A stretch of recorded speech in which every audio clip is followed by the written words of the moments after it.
Good morning friends, welcome to RD channel one. RD channel one में आप लोगों को स्वागत है। आज 1 सितंबर, आज हिंदू न्यूज़ पर कुछ इंपॉर्टेंट आर्टिकल हम डिस्कस करेंगे और 11 यूपीएससी टॉपिक्स जो 11 टॉपिक्स हम डिस्कस करेंगे। चलिए देखते हैं। जो आज को जो पहले टॉपिक हम दिखाई दे रहे हैं, कुछ इंपॉर्टेंट इकोनॉमिक ग्रोथ रेट बताए। इकोनॉमिक ग्रोथ है 7.8% फास्टेस्ट इन Q4।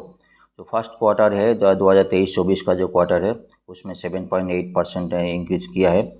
उसमें इस टॉपिक का हम बात करेंगे। इसमें इस टॉपिक का हम देखेंगे इसमें क्या बोल रहा है। जो पहले जो 7.8% इंक्रीज किया है इसको as per previous quarter 13 as per last year का जो सेम क्वार्टर था तो 13.1 है, वो हम डिस्कस कर लेते हैं। क्वार्टर हर क्वार्टर एवरी क्वार्टर में लास्ट ईयर एवरी क्वार्टर में क्या इकोनॉमिक ग्रोथ था, जीडीपी है, वो हम देख लेते हैं। चलिए चलते हैं।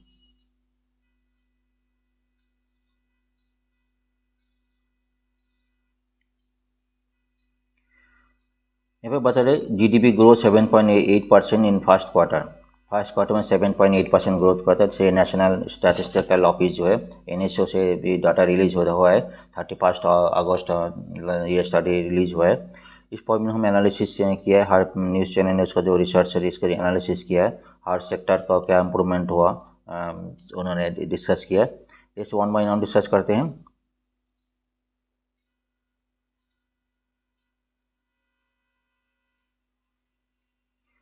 इस फिगर का हम स्टडी कर लेते हैं। यहाँ पे बता रहे हैं जो GDP growth rate recorded in April June quarter 2023-24 में क्या हुआ, फास्टेस्ट ग्रोथ रेट हुआ। तो फास्टेस्ट कैसे ग्रोथ रेट हुआ यहाँ पे बता रहे हैं। जो इस क्वार्टर में जो है 7.8% ग्रोथ रेट हुआ इस क्वार्टर में।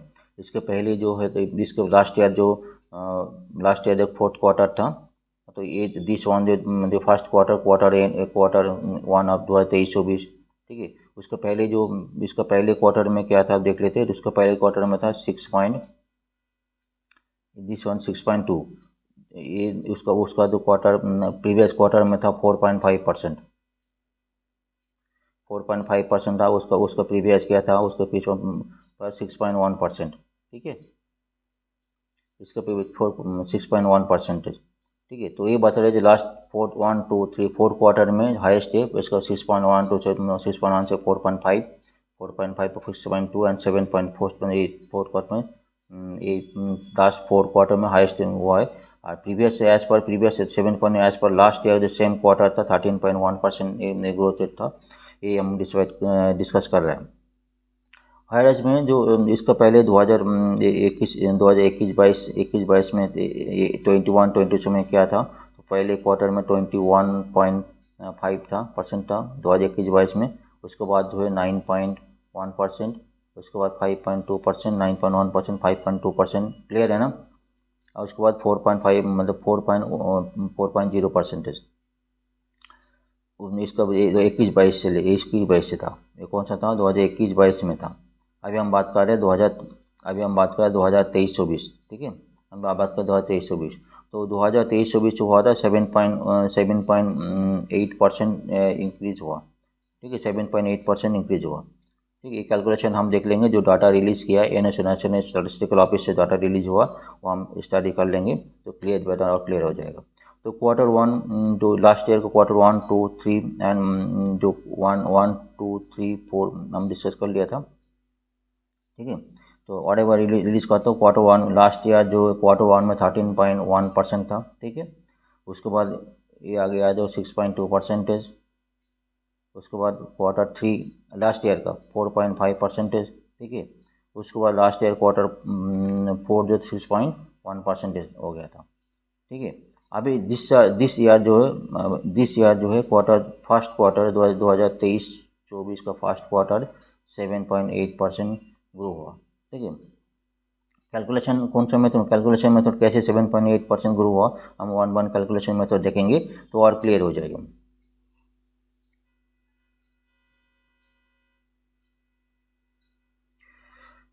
इकोनॉमिस्ट ये बता रहे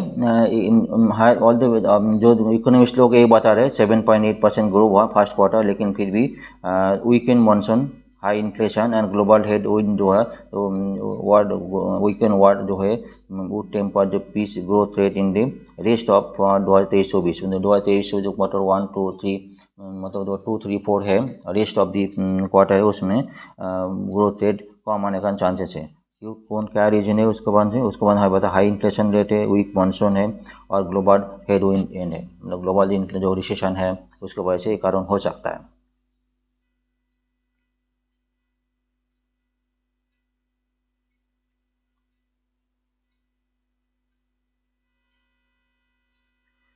देखिए ये जो टेबल रिलीज़ किया है डायरेक्ट हम ministry of national statistical office से टेबल हमने डाउनलोड किया है, उसको हम टेबल का हम एक बार देख लेते हैं। ये क्या बता रहे हैं,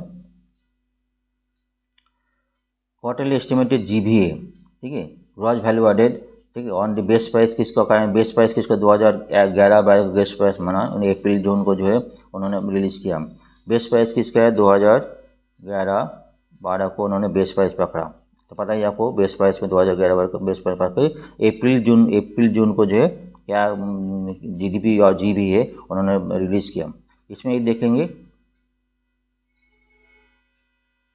जीबीए में क्या दशा, इसमें जीबीए हम देखेंगे, जीबीए में 7.8% as compare to previous of the same previous 11.9% previous of the same quarter, मतलब फर्स्ट क्वार्टर जो था 2022-23 का, अभी जो 2007-8 में क्या होता है। जीबीए में हम क्या दर्शाते हैं, जीबीए दर्शाते हर जो सेक्टर है टोटल 8 सेक्टर के 8 सेक्टर में क्या इंप्रूवमेंट है जीबीए दर्शाता है, ठीक है। और एक बार बता रहा हूँ जीबीए वैल्यू 7.8% इंक्रीज हुआ है, ठीक है, और जीडीपी वैल्यू ये जीडीपी वैल्यू है, ये जीबीए वैल्यू है, जीडीपी वैल्यू का इंक्रीज हुआ 7.8% सेम, ठीक है। नेट टैक्सेस जो है 7 टैक्सेस जितना है वो ये टैक्सेस इतना करोड़ में बता रहे हैं, मतलब ये 26.3 करोड़, ठीक है, 26.3 करोड़ 1 करोड़ में बता रहे हैं। तो हम डिस्कस कर लेते हैं जो अलग अलग सेपरेट सेक्टर है, जैसे एग्रीकल्चर सेक्टर जो है जीबीए वैल्यू इसमें इंक्रीज किया 3.5% इंक्रीज हुआ। नेक्स्ट टाइम देखेंगे और उसका पहले सेम क्वार्टर में 2.4% है 3.5% इंक्रीज हुआ। दूसरा माइनिंग एंड क्वारी जो उसमें 5.8% इंक्रीज हुआ, उसको 4.7% हुआ। मैन्युफैक्चरिंग कम हुआ, मैन्युफैक्चरिंग सेक्टर में पहले 6.1 था, उसे डिक्रीज होकर 4.7% हो गया। Whereas electricity, gas and water supply and other utility supply में 2.9% इंक्रीज हुआ, बहुत कम हुआ है। इसका फर्स्ट 14.9% था, से उसमें कम हुआ 2.9% जो इंक्रीज हुआ बहुत कम हुआ है। दूसरा जो कंस्ट्रक्शन में जो 7.9% कंस्ट्रक्शन हुआ। दूसरा trade, hotel, transport, communication and broadcasting में 9.2% बहुत कम हुआ, इसमें 25.57% लास्ट ईयर में इंक्रीज हुआ था। सेम से फाइनेंशियल रियल एस्टेट कितना हुआ था 12.9%। तो जीबीए वैल्यू हम हर सेक्टर के इंडिविजुअल क्या है ग्रोथ रेट हुआ वो हमको दर्शाते हैं, हायर जीडीपी वैल्यू ओवरऑल बताते हैं, ठीक है।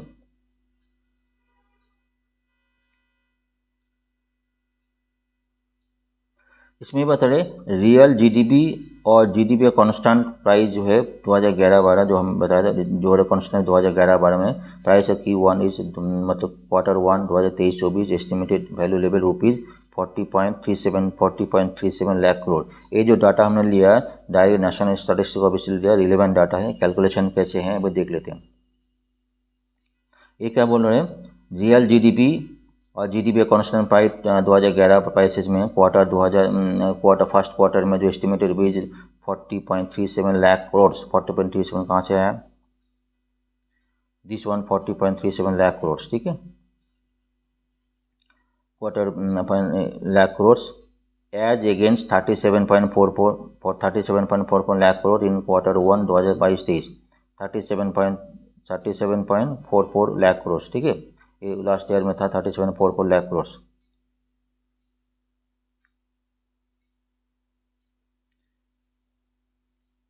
दिस वन 37.4473 लाख करोड़ जो है इसमें डिफाइन कर रहा है।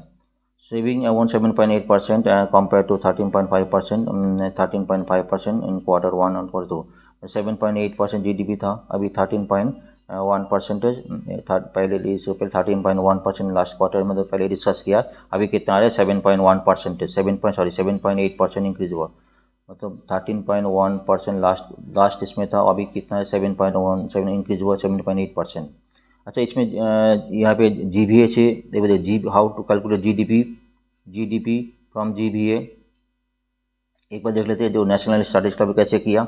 तो हम जाएंगे GDP जो GVA प्लस नेट टैक्सेस, ध्यान दीजिएगा नेट टैक्सेस। तो उन्होंने जो स्टैटिस्टिक्स फिर कैसे किया, नेट टैक्स जोड़ के इसमें बताया। तो एक बार देख लेते हैं और कैसे किया उन्होंने।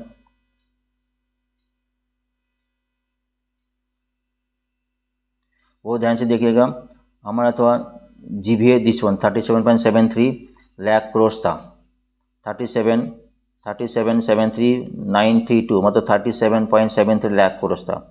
टैक्स से दिस प्लस दिस, मतलब अगर ए वैल्यू अगर ए पकड़ेंगे, दिस वैल्यू को बी पकड़ेंगे, और जीडीपी कितना हो 47 दिस वन GDP, तो GDP d is equal to a plus b हो गया। ए मतलब जो है आपका GVA, ए मतलब है आपका GVA हो गया, GVA प्लस टैक्स, ठीक है। आप यहाँ पे जो दोनों को जोड़ेंगे, दोनों वैल्यू को जोड़ेंगे तो आपको GDP वैल्यू आ जाएगा, ठीक है। तो GDP लाख करोड़, तो GDP लाख करोड़ तो आ गया, ठीक है। GDP value 47.8 lakh crore. अभी 47.37 लाख 7.38 वैल्यू कैसे आ गया, ठीक है। ये अब कैलकुलेशन यहाँ पे देख लीजिए, ये 7 पर बहुत ध्यान से देखिएगा, बार बार रिपीट कर रहा हूँ। 7.3% 8% कैलकुलेशन कैसे आया, ठीक है।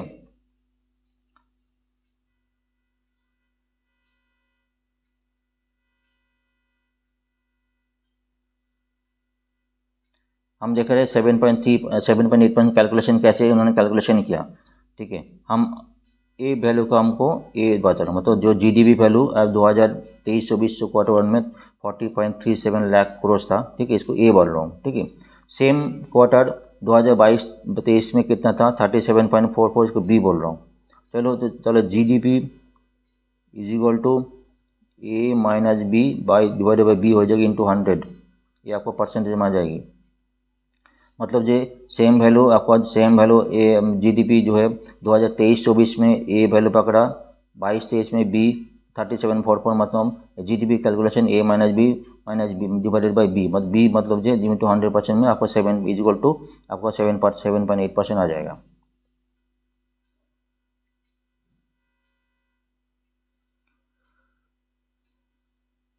नेक्स्ट स्लाइड में चलते हैं। इसमें सेम चीज़ बताया उन्होंने, जो है India gross domestic product GDP, gross value added in the economy 7.8%, दोनों चीज़ हम डिस्कस 7.8%, दोनों 7.8% in the first quarter year as per estimated by national statistics का भी 7 डिस्कस किया, उन्होंने बताया था, ठीक है। सेम चीज़ हम डिस्कस किया। GDP ग्रोथ है 6.1% क्वार्टर वन, जो हमें पहले GDP 1% 6.1% जो पहले देखा, जिस 1% क्वार्टर जनवरी टू मार्च में था, ठीक है। उसके बाद जो है क्वार्टर इसमें 13 क्वार्टर और एडजस्ट है 30 फर्स्ट क्वार्टर जो डिस्कस किया हमने 13.1% फर्स्ट क्वार्टर, तो वो 6.2% था, 4.5 तो 6.1, उसके बाद इस साल में 7.8% आया।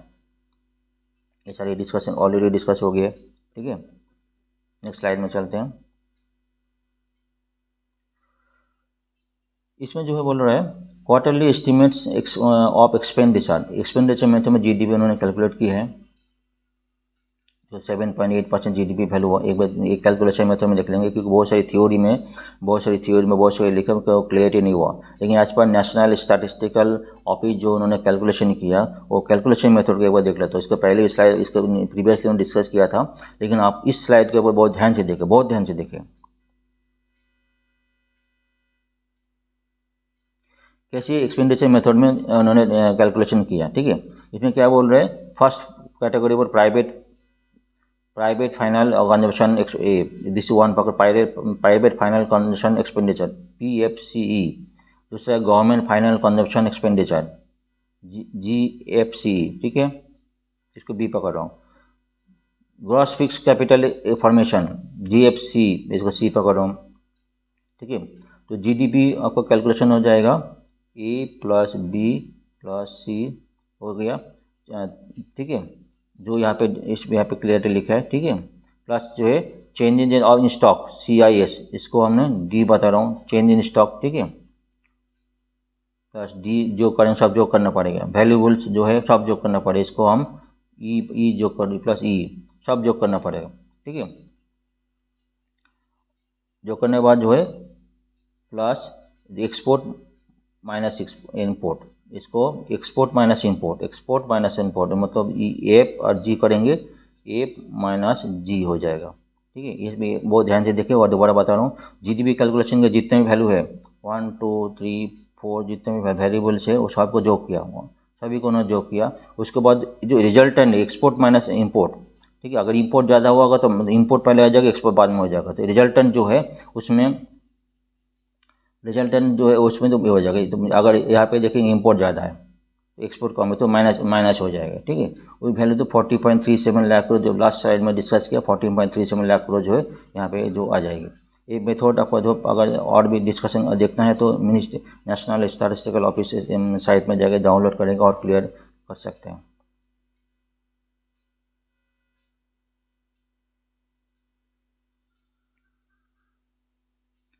इस स्लाइड में जो हम पहले ऑलरेडी डिस्कस किया, जो क्वार्टरली जो है दोनों क्वार्टर इंडिविजुअल क्वार्टर का दर्शाया था, जो फर्स्ट स्लाइड में हमने डिटेल बात किया था, वो हम जो जीडीपी ग्रोथ जो हम डिटेल बात किया और हम देख लेंगे उसमें जो फर्स्ट स्लाइड में क्लियर बात है वो कहाँ से आया, ठीक है। जो हमने बाद में देखो, जो हम 6.5% जो क्वार्टर 1 में था, क्वार्टर लास्ट ईयर क्वार्टर 4, उसके बाद क्वार्टर 3 में 4.7, ठीक है, 4.5 उसको हर क्वार्टर जीवीए वैल्यू जो है 10 जीवीए वैल्यू।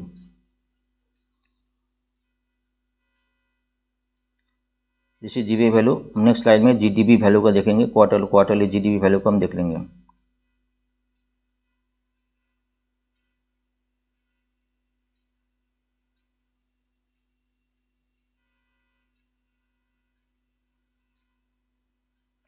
देखिए यहाँ पे लास्ट ईयर का quarterly quarter 4 quarter 3 quarter 2 quarter 1 का जीडीपी वैल्यू ने दर्शाया। तो पहले 6.1% था, 4.5, 6.2, 13.1% लास्ट टाइम फर्स्ट स्लाइड में क्लियर ही बताया था, ठीक है। वो हम यहाँ पे देखिए, यहाँ पे वो कैलकुलेशन किया है। ये सारी डाटा हम एक बार खुद कैलकुलेट करेंगे, जो ministry of national statistical office में जाके डाउनलोड करके इसमें आप क्लियरली क्लियर कर सकते हैं। क्योंकि जो जहाँ पे जो पेपर में न्यूज़पेपर में दिया वो क्लियरिटी नहीं है इतना, आपको क्लियर करना है, कॉन्सेप्ट क्लियर करना है तो इंडिविजुअल डाटा को खुद करेंगे और क्लियर हो जाएगा। ये पेपर में इतना क्लियरिटी नहीं है। इस स्लाइड में जो फर्स्ट टाइम दिखाया था 3.5 पर, जो इंडिविजुअल सेक्टर एग्रीकल्चर माइनिंग जो सेक्टर अलग अलग इंडिविजुअल सेक्टर में जो है ट्रेड होटल्स में जो क्या इंक्रीज ग्रोथ किया, सारी ग्रोथ किया, हमने क्लियर बताया था। जो जीवीए वैल्यू कितना वैल्यू जीवीए वैल्यू कितना इंक्रीज हुआ, कितना डिक्रीज हुआ, सभी तो इंक्रीज हुआ, डिक्रीज तो कुछ नहीं हुआ, हम क्लियरली हम ऑलरेडी डिस्कस कर चुके हैं। यहाँ पे कुछ इकोनॉमिस्ट बात कर रहे हैं, ऑल्दो जो supportive base GDP growth rate 4.78%, it is nevertheless point below the expectation 8.5 होना था as per central bank monetary policy committee. वो 8.5% एक्सपेक्टेशन एस्टिमेट रखा था, and central bank monetary policy committee एक पोजीशन 8% था, उनका पोजीशन 8% था, उससे कम ही हुआ। नेक्स्ट स्लाइड में कुछ इंपॉर्टेंट जो आपको पता है, जीडीपी जो है आपको ऑलरेडी पता है, इसमें और डिटेल नहीं डिस्कस कर। जीडीपी का कुछ पॉइंट उन्होंने डिस्कस किया। फोर के इंजन हमने कैलकुलेशन मेथड में सारी चीज़ें कर दिया, कैलकुलेशन मेथड हमने कैलकुलेशन मेथड में क्लियर कर दिया, ठीक है। अगर जो बुक्स में जो भी लिखा है उसमें क्लियरिटी आपको नहीं भी हो सकती है, लेकिन एक्चुअल रियलिटी में डाटा कितना, गवर्नमेंट का डाटा कितना, डाटा के साथ आप जाइए, उसमें आपको और भी ज़्यादा क्लियरिटी हो जाए कितना डाटा कहाँ पे हर सेक्टर में कहाँ पे क्या इंप्रूव हो रहा है, ठीक है। कभी के कॉन्सेप्ट क्लियर, कभी कभी यूपीएससी जो एग्जामिनर है ऐसे तो क्वेश्चन आप दे देंगे, आपको क्लियरिटी नहीं होगा। इसलिए आपको और डेप्थ में जाने के लिए, डिटेल में और डेप्थ में को जाना है तो और डिटेल में जाके एक्चुअल डाटा के साथ गवर्नमेंट साइट में जाके डाटा में जाके साथ आपको और स्टडी करना पड़ेगा। सेम चीज़ हमने जो है जीबीए रिलेटेड पॉइंट हम डिस्कस किया, जीबीए रिलेटेड डिस्कस किया। तो हमने देखिए यहाँ पे how the GBA related by the following equation हमने ऑलरेडी डिस्कस किया हमने डाटा के साथ। जीडीपी जो GBA plus tax minus subsidies, ठीक है। ऑलरेडी ये पॉइंट हमने कैलकुलेशन के साथ हमने डिस्कस कर लिए, ठीक है। सारी पॉइंट हम डिस्कस हो गया। तो एक बार रिपीट करता हूँ सर, शॉर्ट रिपीट करता हूँ आपको और क्लियर करने के लिए। फर्स्ट स्लाइड में चलते हैं।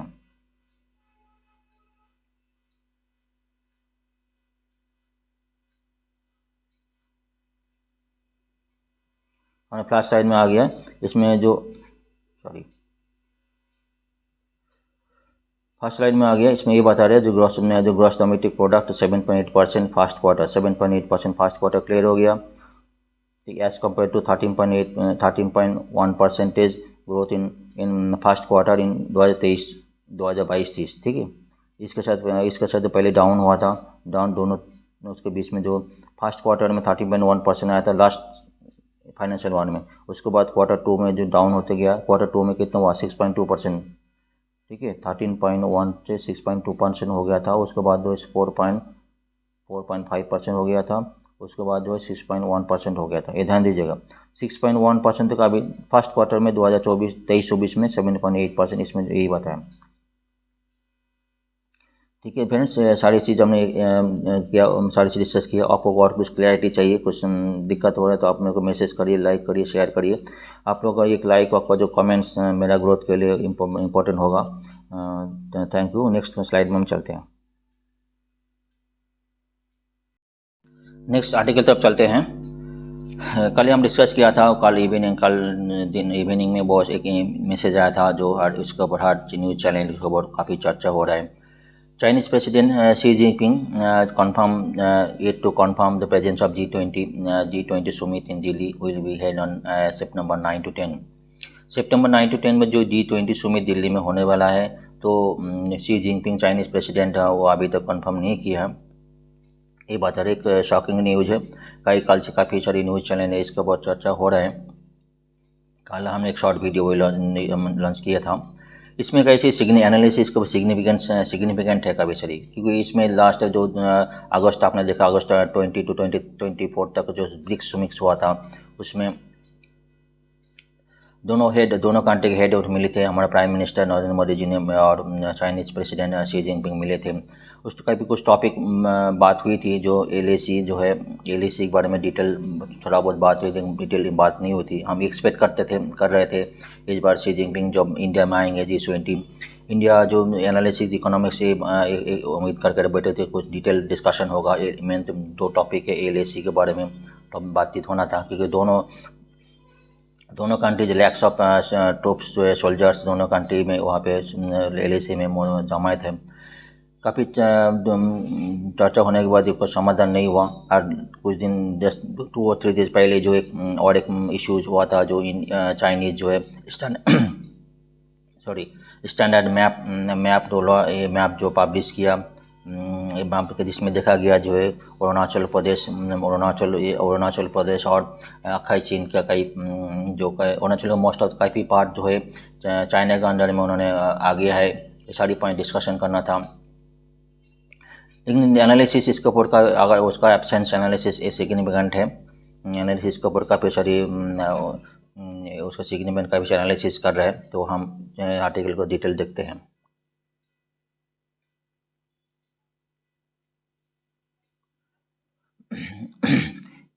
ये बता रहे Chinese president Xi Jinping absent would be similarly downgrading China participate in the Delhi Sumit analytics economics analysis. ये बता रहे जो इसका जो एब्सेंस है, downgrading China participate in the Delhi Sumit, जो कई सारी चर्चा होना था, नहीं हो पाएंगे, और जो बहुत इंपॉर्टेंट थी। इफ डजंट अटेंड, अगर Chinese president Xi Jinping attend नहीं करेंगे, Chinese premier Li Qiang likely to replace him in the summit. Whereas others head US President Joseph Biden, a leader of UK, France, Germany, Canada, Japan, Brazil, Indonesia have already confirmed their presence in the summit। सब लोग अपना presence आएंगे बोले confirm already कर चुके हैं। ये बता रहे ये just week of go head summit Delhi from September 9 to 10। Chinese president Xi Jinping has not confirm present, source Delhi Beijing बताया था। मोस्ट लीडर US प्रेसिडेंट जो ऑलरेडी डिस्कस किया, Joseph Biden, leaders of countries such as UK, France, सभी लोग अपने Canada, Japan, Brazil, Indonesia have confirm the presence and are expected to arrive in various time in September 8। Mohammed bin Salman's Crown Prince of Saudi Arabia is likely to give an exceptional welcome as a state guest, and he will stay for a bilateral visit on September 11। ठीक है, बायोलेटरी visit के September में stay करेंगे। कहाँ कौन करेगा, इसमें जो है crown Prince of Saudi Arabia. ठीक है, Russian President Vladimir Putin and Mexican President already said that they will not present in the summit, G20 summit. They will instead send Russian foreign minister and Russian foreign minister और Mexican economic minister वो attend करेंगे, ये जिसका already उन्होंने confirm किया है।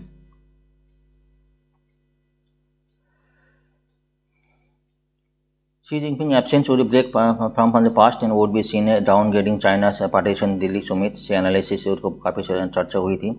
और Xi Jinping जो है सिंह टेकिंग ओवर प्रेसिडेंट 2013 से लेकर Chinese president Xi Jinping attended every G20 meeting in personal और virtual meeting apart from the Rome last year 2021 में रोम में हुआ था। व्हेन चाइना वो still in the grip of the कोविड-19 पैंडमिक में होने के बावजूद भी उन्होंने प्रेजेंट हुआ था। Last year Xi attend the Bali summit as well as decision not to travel Delhi would be a significant. Analytic ये बताया जा रहा है जो इतना सारी समिट में अटेंड किया है और दिल्ली में अटेंड नहीं कर रहे तो एक सिग्निफिकेंट पॉइंट ऑफ व्यू ना देख रहे हैं, specially given and prime minister Narendra Modi में लास्ट वीक के वो सिग्निफिकेंट ब्रिक्स समिट हम डिस्कस किया साउथ अफ्रीका में लास्ट वीक में डिस्कशन हुआ, जिसमें LAC के बारे में थोड़ा सा चर्चा हुआ, डिटेल डिस्कशन नहीं हो पाया। उन्होंने उस टाइम जो चाइनीज प्रेसिडेंट ने बताया था जो बोथ साइड कंसर्न जो लीडर्स है उसमें डिस्कशन होएगा, लेकिन पर्सनली डिस्कशन इतना डिटेल डेप्थ डिस्कशन नहीं हो पाया। सारी पॉइंट डिस्कशन सिग्निफिकेंट पॉइंट है, आने देखते आने चल में क्या क्या और चर्चा होती है, क्या क्या आर्टिकल पब्लिश होता है दोनों तरफ उसमें और हम और डिस्कशन करेंगे। इसमें यही बात है जो हमने ऑलरेडी डिस्कशन किया जो लास्ट टाइम जो डिस्कशन हुआ था LAC का मैंने टॉक LAC के बारे में इंपॉर्टेंट बातें होना चाहा और जो क्राउड है जो प्रिंस चाइना में तो फॉरेन मिनिस्टर स्टैंडर्ड मैप को जो हमने डिस्कस किया लास्ट 2-3 दिन पहले जो स्टैंडर्ड मैप रिलीज हुआ था उसको मैंने डिस्कशन करना था, वो ये बहुत सिग्निफिकेंट थी, लेकिन एब्सेंट चाइनीज प्रेसिडेंट एब्सेंट होने के लिए वो डिस्कशन नहीं हुआ। ये बहुत सारी सिग्निफिकेंट है पॉइंट ऑफ व्यू एनालिसिस का बहुत चर्चा हो रहा है। G20 के बारे में और भी आर्टिकल आते रहेंगे और डिटेल हम डिस्कशन करेंगे। एक ब्रीफ हम आइडिया हम देते हैं, आपको पता ही है। G20 is a group of 20 inter governmental forum comprise 19 countries and European union, ठीक है, एंड द यूरोपियन यूनियन मिलकर 20 है। G20 comprise of most of the world largest economics including both industrialised and developing nation account for 90% of global gross world product GWP and 75 to 80% international trade and 2/3 of the global population and roughly half of the world area।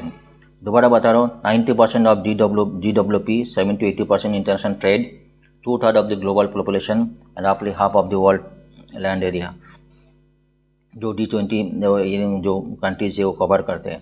एक important सुविधा है। G20 was founded 1999 and is responsible for several world economic cases since 2008 it has convenes last once year in summit and involving every members and government every members of the government, state, financial minister, foreign minister and other high ranking official, and EU is represented by the European Commission and the European Central Bank। ये कुछ important points है G20 के बारे में। जो members है कौन कौन मेंबर्स है जो ऑलरेडी डिस्कस किया, मेंबर्स क्या है देख लेते हैं। अर्जेंटीना, ऑस्ट्रेलिया, ब्राज़ील कई सारे मेंबर, कनाडा, चाइना, फ्रांस है और EU है, कई सारे 19 टोटल 90 कंट्रीज है प्लस 1 जो EU है। तो इस कुछ पॉइंट है G20 के बारे में और इसको और क्या क्या एजेंडा पॉइंट है हम ऑलरेडी आर्टिकल में नेक्स्ट आर्टिकल में डिस्कस करेंगे, क्योंकि कई सारे आर्टिकल आने वाले हैं, 1 हम कई सारे एजेंडा के एनालिसिस करेंगे।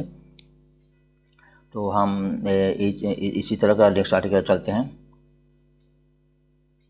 आर्टिकल जब चलते हैं ये जो डिस्कशन लास्ट 15 अगस्त जो है प्रधानमंत्री नरेंद्र मोदी जी ने एक घोषणा की थी, ये प्रधानमंत्री ई बस सेवा योजना जो है इसमें ये बताया गया 10,000 जो है न्यू बस इलेक्ट्रिक बस जो है इलेक्ट्रिक बस जो इंट्रोड्यूस होगा। कितने सिटीज़ में 169 सिटीज़ में वो इंट्रोड्यूस होगा, ये घोषणा हुई थी। इसके बारे में काफ़ी सारी आर्टिकल डिस्कशन हुई थी और ये आर्टिकल में जो ऑलरेडी बोला था electric bus will be allotted based on population का बेस में, ये बताया पॉपुलेशन का बेस में जो एलोकेट होगा। ये 3 कैटेगरी क्या था, मतलब 15 to 20 lakhs जिसमें होगा उसमें और 10 to 15 एज सेगमेंट और 5 to 10 और बिलो 10, ठीक है, बिलो 10 एक कैटेगरी की है।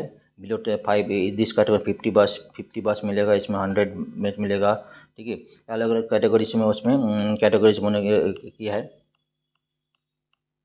अलग अलग कैटेगरीज में उसमें सेगमेंट के हिसाब से बस एलोकेशन होगा।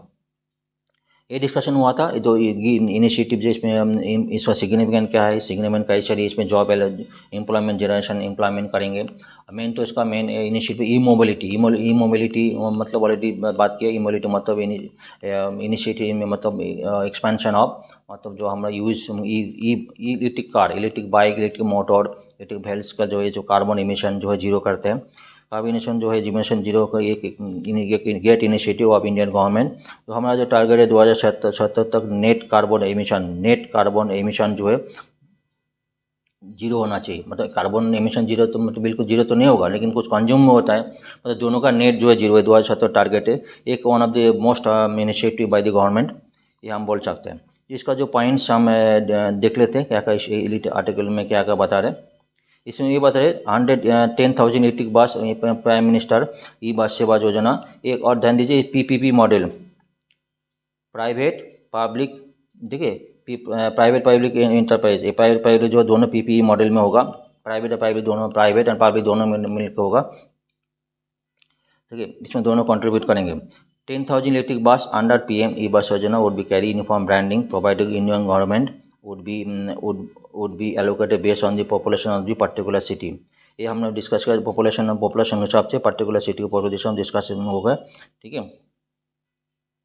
इसमें कैटेगरी बना 15 to 20, 10 to 15, 5 to 10, ठीक है, एंड लेस देन और लेस देन 5 to 10 और less than 5 lakhs। First category में जो होगा 150 बस, तो 15 to 10, तो 15 to 20 जो 150 बस एलोकेट होगा। सेकेंड थर्ड ग्रुप में जो मतलब 15 to 10 में मुझको 100 बस होगा उसका, ईच एंड लास्ट 50 बस एलोकेट होगा। इस ये प्रधानमंत्री ई सेवा स्कीम जो है, इसमें कई सारी इनिशिएटिव्स है, कई सारी टॉपिक्स है। हम एक बार वन बाय वन डिस्कस कर लेते हैं। इस टॉपिक को तो आर्टिकल को हम डिस्कस कर लिया, इसका बैकग्राउंड जो है उसका आर्टिकल है, और बैकग्राउंड में जो ईपीएससी रिलेटेड टॉपिक से हम डिस्कस कर लेते हैं।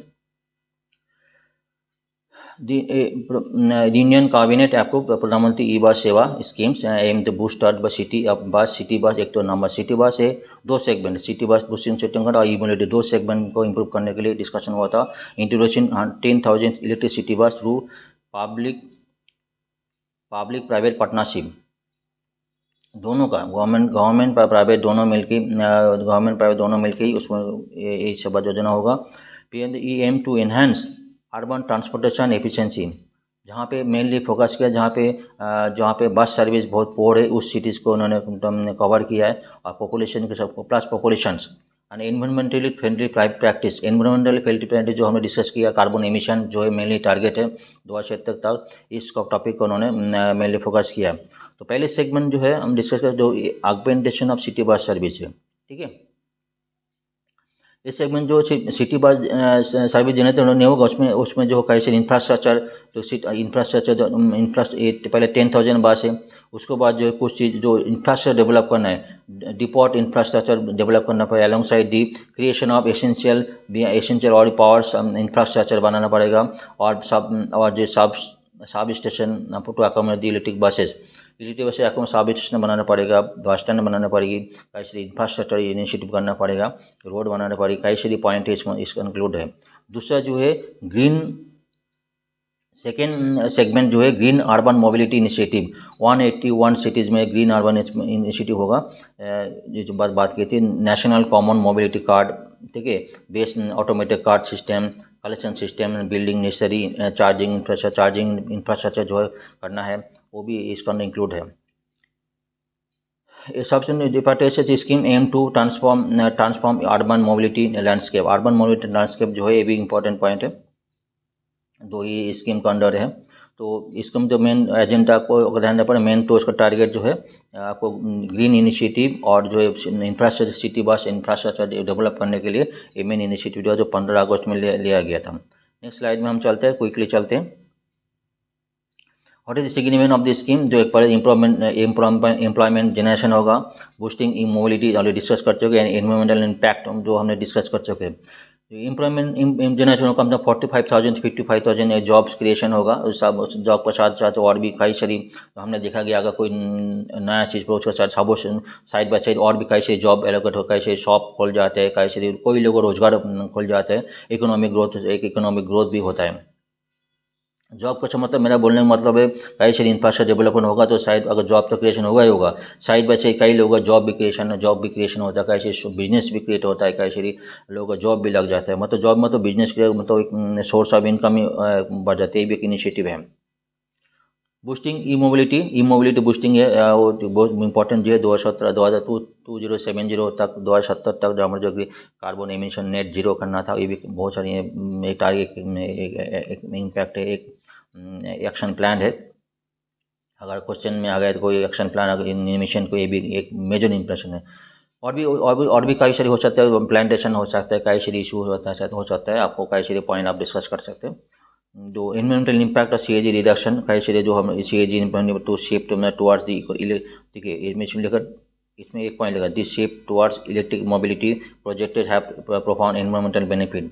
इससे मेन तो एनवायरमेंटल बेनिफिट होगा, मेजर इशू है मेन पर जो पेट्रोल डीजल जो कार्बन एमिशन होता है, स्मोक जनरेशन होता है, उसमें इसमें कई रिड्यूस हो जाएगा। तो one of the major initiative taken by Indian government. ठीक है,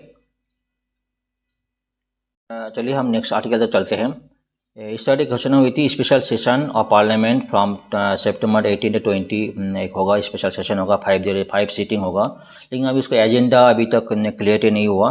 ये study parliamentary affair minister Prahlad Joshi ने घोषणा की थी। कुछ टॉपिक कई लोगों ने इसका जो एजेंडा भी क्वेश्चन कोई चर्चा में है, कोई बात कर रहे, कोई स्पेशल पेंडिंग बिल्स जो है डिस्कशन क्लियर करना है, कोई बात कर जो चंद्रयान 3 जो है उसका टॉपिक का बात करना है, कोई और कोई इस पर जो लेटेस्ट जो G20 सुमित का ख़त्म होने के बाद जो उसका टॉपिक का रिलेटेड पॉइंट डिस्कशन होगा, ये टॉपिक बातचीत चल रहा है। अभी तक कोई एजेंडा अभी तक क्लियर नहीं हुआ। तो आर्टिकल तब चलते हैं, एक क्विक रिव्यू कर लेते हैं, बहुत छोटा आर्टिकल है। ठीक है, ये बताइए fest new and old parliament building में होगा, जो वेन्यू स्पेशल सेशन होगा कहाँ पे होगा, भाई क्लियर नहीं हो, इधर new old. There will 5 seating होगा, पार्लियामेंट्री अफेयर मैंने प्रहलाद जोशी ने क्लियर किया है। Government looking forward the fruitful discussion and debate in parliament. कुछ इंपॉर्टेंट डिस्कशन होना था, वायरस अपोजिशन पार्टी बोल रहा है, कुछ और जो और पॉइंट डिस्कशन और भी divert attention from important organic group से जैसे डिस्कशन चल रहा है, जो एजेंडा चल रहा है उसकी तरफ करने के लिए बातचीत चल रहा है। चलिए नेक्स्ट चलते हैं। इसमें the Indian government on Thursday announce special session of parliament from September 1822 shortly after conclusion G20 summit जो सितंबर 10 में 9 और 10 में ख़त्म होने वाला है, 8 to 10। जो उसके बाद जो है एक स्पेशल पार्लियामेंट सेशन गवर्नमेंट लेना वाला है, जो क्या क्या एजेंडा होगा वो प्रहलाद जोशी ने बोला था। There should be special session would have 5 seating होगा। एंड अमित काल जो है 25 to 30, मतलब ये बात अमित काल के सेशन प्रधानमंत्री जो एजेंडा है, government has looking forward having fruitful discussion debate in parliament, इस टॉपिक में बातें चल रहा है।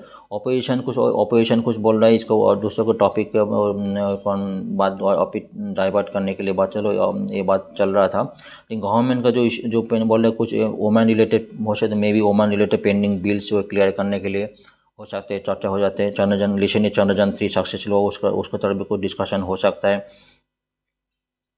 और ये पॉइंट का देशबल थिंकिंग गवर्नमेंट और ब्रिंग जो स्पेशल बिल क्लियर करने के लिए क्लियर करने हो सकता है, ये सारी पॉइंट डिस्कशन हो सकता है। लेकिन स्पेशल सेशन जो बात है 18 to 22 होगा, ये इस टॉपिक में अभी तक कोई एजेंडा के अभी तक क्लियरिटी नहीं हुआ। ये भी छोटा आर्टिकल है, हमने इसको कवर किया है।